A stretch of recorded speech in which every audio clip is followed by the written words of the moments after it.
Hello and welcome to the Car Karen channel and welcome to the 2025 Toyota GR Corolla Automatic. Now, here's the interesting thing about this car. Many folks, and I actually had a particular person that I know that is very dear to me that doesn't drive manual. But when I told him this is an automatic, they always like, it's an automatic. But sir, you don't drive a manual. And I think Toyota had the same realization. Driving manual these days is becoming less and less the norm in the US. That's perfectly fine. I get it. We live in congested cities, long drives. You need a comfortable car. You can't just be driving manual all day long in traffic and long commutes and whatnot, unlike other parts of the world where everything is short distance because cities are smaller.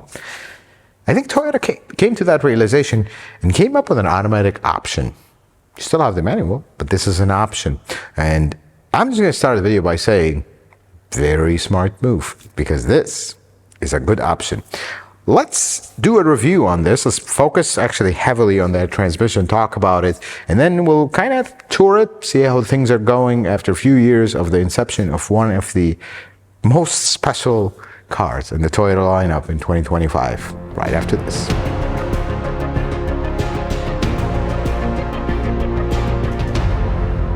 Let's start under the hood, which is, to me, the most important part of this car. Let's start with the engine first. This is the G16E GTS, a engine that on paper, when you first hear about it, you think it belongs in a lawnmower. That's what things in the US, a 3-cylinder in a car. But Toyota did something very special, not in this car, in the GR Yaris overseas.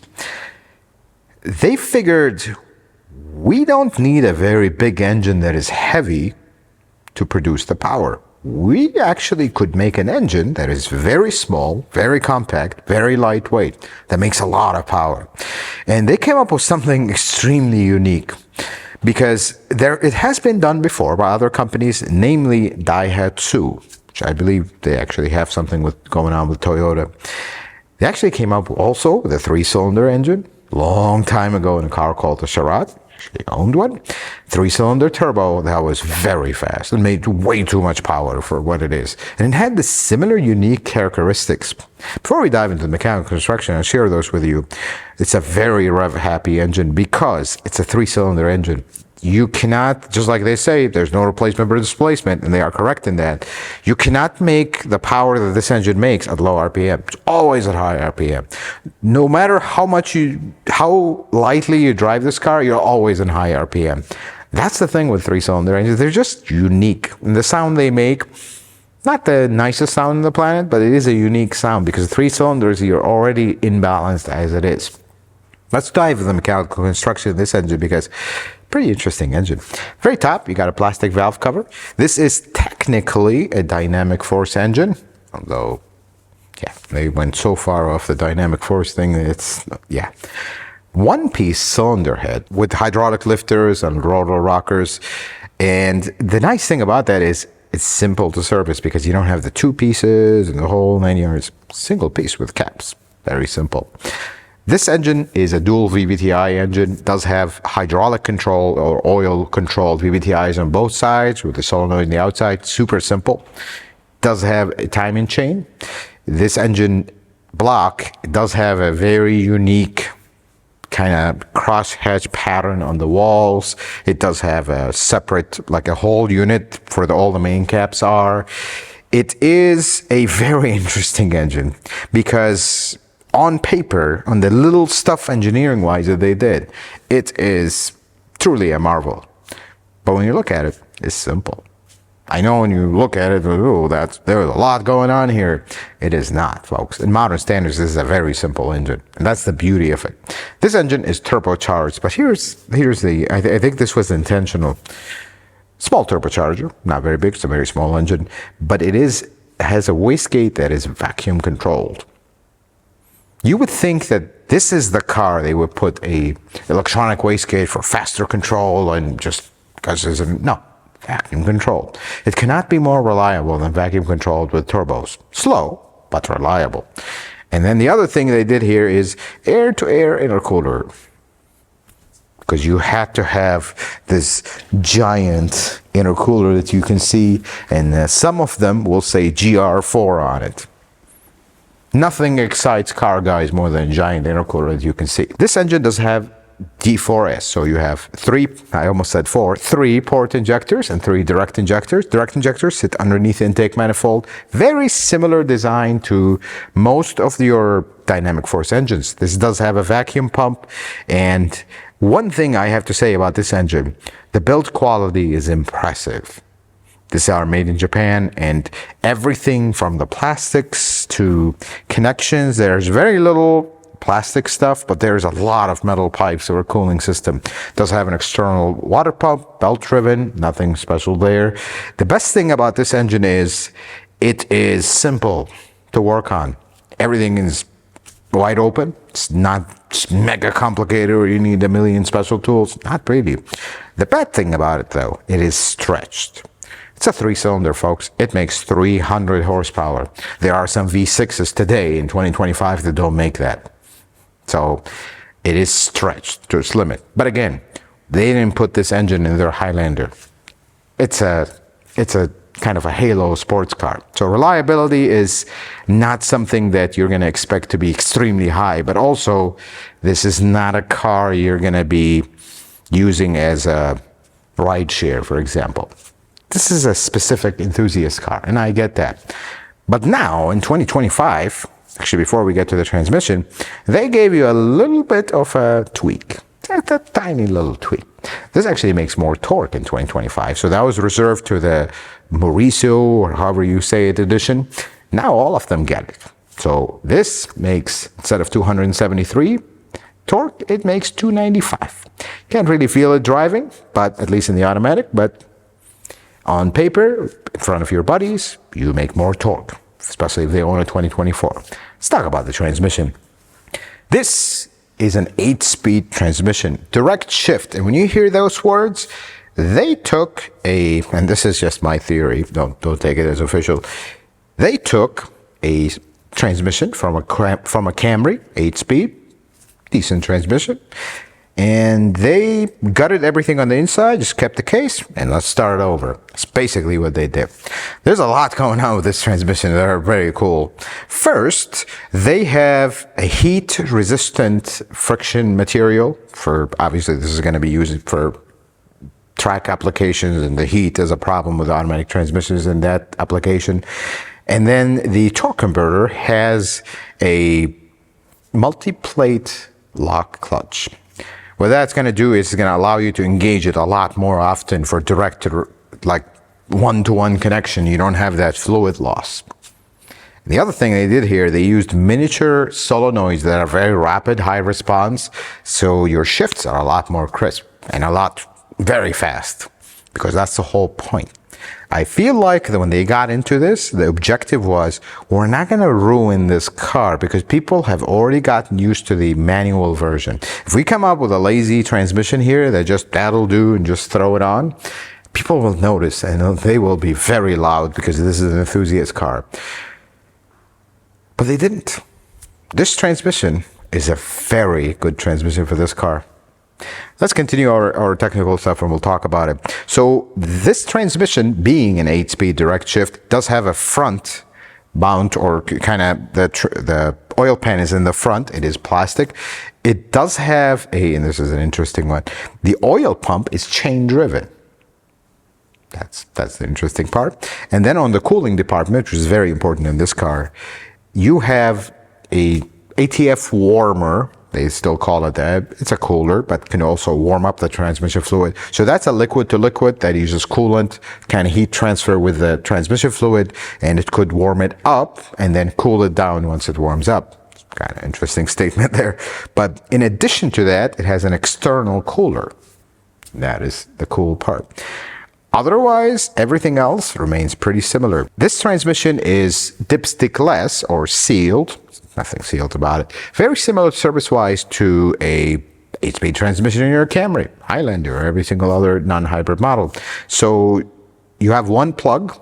That plug, you take it out. There's a standpipe. Take the standpipe, drain the fluid, and then the iconic 24 millimeter fill plug on the side. Very basic. please don't fall for the lifetime fluid, 60,000 miles on these. Let's talk about the automatic transmission, because usually car enthusiasts, when they hear a car that's available in manual and the automatic, manual is the one to go, automatic is horrible. That's not the case here though, because what is the purpose of this car? My take on this is a car you can take on a track. It's very capable and it's very fun to drive, but you could drive it every day, meaning you could put your kids in the back, items in the back, and drive it. It's actually reliable enough and well equipped enough where you can daily drive it as a fun car if you are a car enthusiast. Putting an automatic here makes it even more daily drivable, because now you're not dealing with getting stuck in traffic and the clutch, although it's a beautiful manual transmission for that. But this makes it, first, more drivable on a daily basis. Second, more available to folks that don't drive manual. There's nothing wrong with that. You're not into manuals. But here's the most interesting part. Not confirmed. We did not test it. This one has launch control, while the manual does not. Of course, you can't have launch control in the manual. Technically, they have the same 0 to 60, because on the one hand, you will never be able to take off in a manual like you would with an automatic with a launch control. That's the first thing. But the second thing, on the other hand, is this has a torque converter, so you will have some loss in that fluid coupling until the clutch engages. In the manual, you're direct. So that's how they were able to actually get the same 0 to 60 time published. Some have said, no, the manual is faster. If it's going to be faster, it's going to be 0.000001234 second faster. Is that really a big deal? This is not some hybrid car that you're going to be setting record times on the Nürburgring. This is a fun car. So really, in my book, you're not going to notice a difference. I really like the automatic more than the manual, and this is a statement you rarely hear me say. The manual is more engaging and fun to drive on a nice open road or on a track or something like that. But on a day-to-day, this is the one I would get, because it is still very fun to drive. This is not a lazy 8-speed automatic transmission. It's actually pretty fast, pretty responsive. The only thing that you will notice driving this is it is always at higher RPM. You will rarely see it drop below 2,000. That's because of the engine. So heads up on that. Having said that, before we continue our tour around it, let's go take a look underneath it. Let's take a look underneath the 2025 GR Corolla Automatic. Something to be said about this car. You know, apart from it driving nice and the whole 9 yard, it's very high quality build. This is made in Japan. I mean, things are over the top. As a mechanic looking at this, I'll share with you two things. This is Toyota build quality right here at its finest. That's number one. Number two, it's not complicated. Usually hot versions of cars, super complicated. Not here. Let's start from the beginning here. Plastic cover, very high quality plastic, I really like. Not significantly different than the regular model. This panel, on the other hand, I do have a small thing about it. Do you notice how it's drooped down? Like right here? This is actually something we're noticing GR Corollas do, and regular Corollas, which they have a very similar cover. There's no support here, so they droop. This one, however, is a slightly different material. I'm hoping it doesn't do that, but this is something, I wish they had a brace here where this is supported. Very easy opening, oil filters right here, drain plug, super simple. They do have a cooling vent right here and another one here. This does have electric power steering. We're going to take a look at it in a moment here. This is what this vent is for. So let's look at the front suspension, because this is where I think the real magic of this car is. I mean, look at it. It's extremely simple. There isn't much going on with this. That's the beauty of it. McPherson strut design at the top. You do have a steel knuckle with a bolt-on bearing here. You have a steel giant control arm with a separate ball joint. I mean, this knuckle is the same one as a regular Corolla. They put this bracket to accommodate for the giant Brembo brakes. That's the cool part about it. We're not talking about some super complicated suspension, one off this, one off that. Not really. If you've worked on a Corolla, this is going to be no different. That's the beauty of it. The front mounted sway bar, this is something I've been doing for a while. Pretty big steel sway bar, very high quality. I love the quality of things. Then we go all the way back here. I mean, there's one thing I'm going to say here: the exhaust. The quality on this exhaust is a significantly thicker pipe than any Toyota you're going to see, unless it's a performance model. This is very high quality. I really admire the quality of this exhaust. It has this bluish tint to it. Feel like heat treatment of some kind. It's just beautiful. They do have braces on the GR Corolla, a lot of them. You got this one, it's kind of a boxed brace here. This model, of course, is all-wheel drive. If you turn around, look here, you will see the transfer case right behind there, and you have the drive shaft that goes to the back. Look at the turbo. You do see that we have space. Now, one thing, the automatic transmission, if you look at it right here, it's big, pretty big. So it takes up a little bit more space than the manual. Drive shaft goes all the way. You do have a center support bearing. I like how they put this heat shield just to protect that rubber part of that center support bearing from the hot exhaust, because exhaust does get pretty hot on this. Fully covered all the way to the edge. I really like that. So they don't have that in a lot of Toyotas, but this is covered all the way to the edge. The only point that's exposed is the lift points, which are pretty standard lift points, just pinch weld. We go in the back here. This is the rear differential. Not a big rear differential, although this is, you can technically say this is meant for track use or some rallying and whatnot, although it's pretty low for that and the wrong tires. But small differential, very simple coupler, but this is not your RAV4 coupler. So this is where they're able to do the splits. This has a clutch inside of it and it's electronically controlled. So if you engage it, if you let it slip, it's going to let less power go to the rear. As you fully engage it, most of it will go to the back. So that's how you're able to control the split between the three modes. If you look here, rear suspension, again, extremely simple. It looks-wise, it looks exactly the same as a regular Corolla. You got a trailing arm right here, control arm, shock, separate from the spring, which sits on this control arm. Very high quality sway bar link here, that is steel knuckle in the back as well. And this one, unlike the regular Corolla, does not have electronic parking brake. So this has the parking brake and the rotor hat, just old school, because they wanted you to have that manual control of the parking brake, which is pretty cool. Then we look at this part. This part is kind of the iconic thing in this car. It's gonna become that. 3 exhaust tips, 1 for each cylinder, right? Let's look at this, because this is, apart from it being super high quality, there's something cool here. So we have a cutoff valve right here. I want you to see it this way. Exhaust comes here. If this is closed, this pipe is closed, air has to travel through the muffler and then out these two, meaning it's going to have more muffling until it comes out. It's not going to be super quiet, but it's going to be lower. But when you open this cutout, this pipe will open.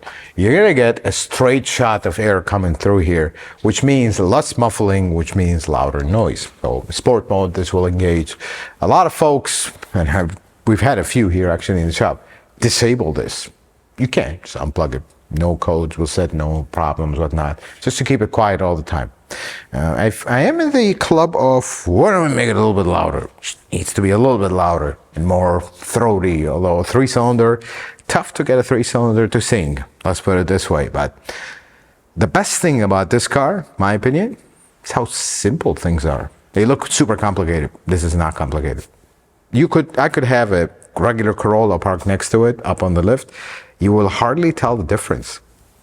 Exhaust will be bigger, few things under the hood will be different, but suspension-wise, it's very simple. And that's the beauty. They tuned the suspension to work with this car, but didn't reinvent the wheel. I love that. Let's take a tour around it, because this is growing to be one of my favorite colors in the GR Corolla. It just looks great in this color. Very striking looking car. You immediately see it. You know you're looking at something special. And that's, see, enthusiast cars, they have to get them right. You can't just, that'll do with an enthusiast car. First, the raised hood. Very cool. But you notice something, this is a very practical Toyota, build-wise, and we'll talk about that. Hood is a panel. You can replace it separate. These are actually functional vents. They start here. They pull air, and the air goes out. Pretty cool how they designed that it's not fake. GR Supra, they are fake. The front, you do have these giant ducts that cool the brakes. You can tell these are serious stuff that you want in a car like this. But this is a removable panel. You can replace separately. This is a removable panel. You can replace separately. Bear with me on that. This is also a very different fender to match up with this huge bumper. It does have this vent as well here, which is functional. It says GR right here. Also a removable panel. The bottom, love this. It just looks amazing. This is a little detail that just makes the side of the car look amazing. It says GR4 here, which is a very important part for this car, the all-wheel drive part. Also a removable panel. Because the body of this car is exactly the same of the regular Corolla, and that is the beauty. They didn't have to reinvent the wheel. All these are bolt-ons, the body stuff. But then we get to this part. This is part of the unibody. This is a quarter panel, welded all the way through. You notice these are glued on panels, these two. They didn't even change the door. The door is the same, it's just that panel gets glued to it, which is perfectly fine. Why are we going to drive the cost of this car even more by doing this? Completely one-off body and all that. You don't need to. So if you own a regular Corolla, there we go. You're welcome. Let's look at the roof. This is a specific resin carbon something. Very cool. I'm not exactly big on it because the finish on it is kind of wavy, but saves a lot of weight. I get it. Let's look at the back. And this generation Corolla, it is good looking to begin with. This just makes it even better looking. Again, all bolt-on panels, which I fully understand and get. 3 exhaust tips are becoming kind of iconic with this car. Let's look at the back. Because as we look at the back and look at the inside, we talk about the best thing about this car.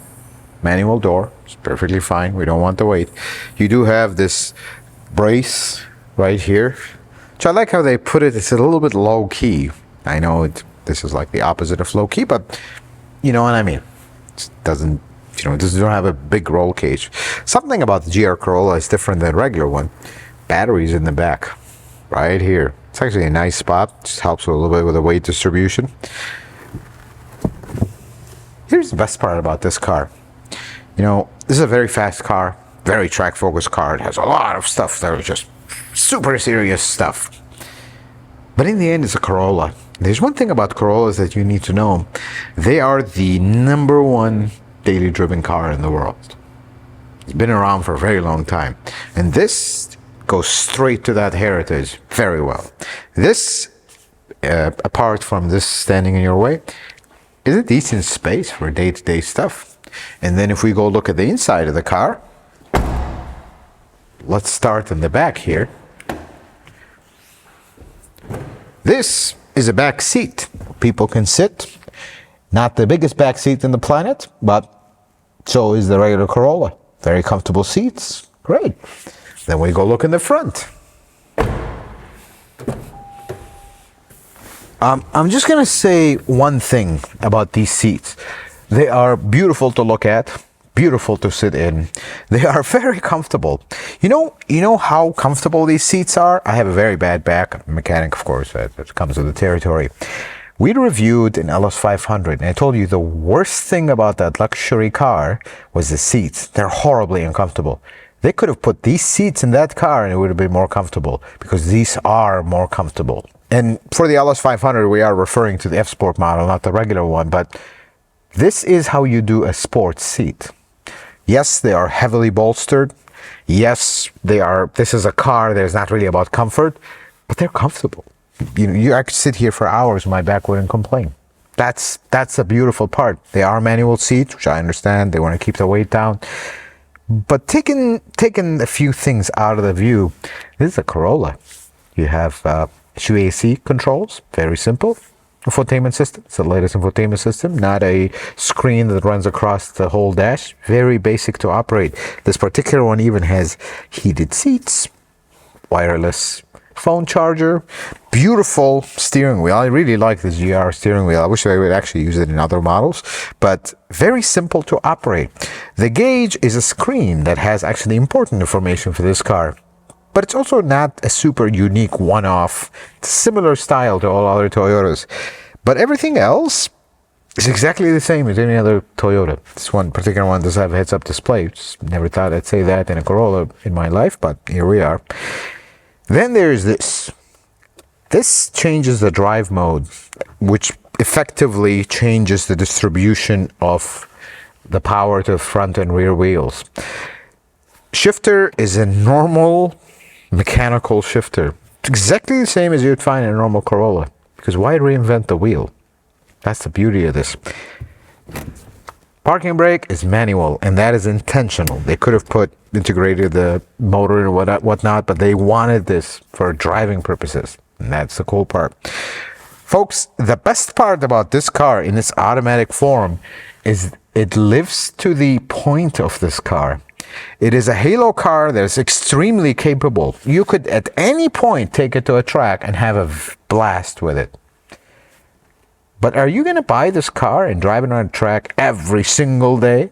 There's no such thing. The insurance you'll never be insured again. This is a daily driver, folks. You could drive every day. It'll put a smile every day on your face, track or not, on the street while you're stuck in traffic.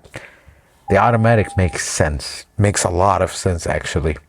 And let's go outside and we'll talk about it some more when I think about this. If I was buying a GR Corolla, which Mrs. Car Care Nut, I'm sorry, this is becoming a problem.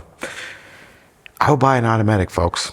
I love manual transmissions. I learned to drive in a manual transmission. I've drove manual transmission all my life. I own cars with manual transmissions today. I love them.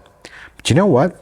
If I buy a car like this, I'm not going to just park it in the garage and take it to a track once in a while. I'm going to drive it every day. Every single day. Snow, salt, whatever have you, I'm going to drive it. Because that's what this car is meant to do. It's not meant to be some show car you sit and you take out on a trailer to the track. That's not what it's meant to do. You could drive it every single day. And with the automatic option, it makes it even better. Because even when you take this on a track, say you are buying it to drive it on a track, automatic, unless you are a professional driver, you're actually going to be faster in this. Because have you driven a manual transmission on a track? For a novice, somebody, a car enthusiast, we're just going to have fun, you're going to be slower. Let's keep them honest here, folks. But my best thing about this is, as a car enthusiast always will somewhat work on their cars, do basic stuff. They're always involved in them. This is simple. Some folks will say, well, how is it simple? It is simple. The engineering behind it is not simple, but servicing it and working on it, it's simple and it's well made. Nothing is perfect. It's going to have problems. Doesn't really sound the most exciting in the world. And one thing I will tell you, because I've seen now every iteration of this, no matter what exhaust system you put on this, it will not sound good. That's just the limitation of a 3-cylinder. You can't make it sound good. And they tried. It just sounds a little bit different than the manual version that we've driven before earlier years. But that's one of the drawbacks, one of the lines. If you want a good sounding car, this is not it. But if you want a beautiful car that drives beautifully on every occasion, daily driving, snow, rain, track, daily, family, kids in the back, this is it. And the manual is not it. The manual is more of a weekend warrior car. This is the daily driver. I'm actually glad that Toyota actually put an automatic and this is an option, because a lot of folks will get past the initial thing of car enthusiasts, oh, I don't want an automatic. But if you're sensible, you're going to get the automatic because that's the more comfortable one, the one you're going to enjoy it the most. And if I was buying one, this would be it. This particular color. Love this color and love this entire car, because unlike the GR Supra, they borrowed from BMW, this is a proper Toyota from the ground up. And so just they did a fabulous job on this. From the day it came out to today, this is even better. Folks, I hope this video was helpful and informative. I hope you learned something new. If you like it, consider giving it a thumbs up. If you're not a subscriber, consider subscribing to the channel. Check out some other videos. Until the next video, folks, may the Lord bless you and keep you, and you have yourself a wonderful day.